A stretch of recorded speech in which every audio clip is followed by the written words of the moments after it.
ក្តៅមិនទាន់ទៀតហើយបងប្អូនបើតាមផេកក្រសួងការពារជាតិបានផុសនៅលើគេហទំព័ររបស់ក្រសួងការពារជាតិមុននេះគឺបាននិយាយថាសូមជម្រាបជូននៅស្ថានភាពនៅបន្ទាត់ព្រំដែនកម្ពុជាថៃអំពីករណីយោធាថៃបានបន្តធ្វើសកម្មភាពវាយប្រហារមកលើកម្ពុជានៅយុទ្ធភូមិភាគទី4ក្នុងភូមិសាស្ត្រប្រាសាទព្រះវិហារភ្នំខ្មោចនិង5មករាខេត្តព្រះវិហារនាថ្ងៃទី18ខែធ្នូឆ្នាំ2025នេះ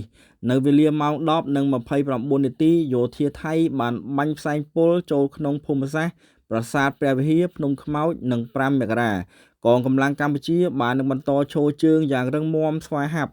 មោះមុតនឹងនៅតែតស៊ូប្រយុទ្ធយ៉ាងស្វិតស្វាញតតាំងជាមួយសត្រូវឈ្លានពាននិងប្រុងប្រយ័ត្នខ្ពស់ជានិច្ចក្នុងការបំពេញតួនាទីរបស់ខ្លួនដើម្បីការពារបូរណភាពទឹកដីរបស់កម្ពុជានិងសេចក្តីថ្លៃថ្នូរយើងដោយអង្គអាចក្លាហានដោយមិនងាករាជាដាច់ខាតទោះក្នុងតម្លៃណាក៏ដោយបាទបងប្អូនអាពួកសៀមនេះគឺវាមិនចេះនៅស្ងៀមទេបងប្អូនឃើញបងប្អូន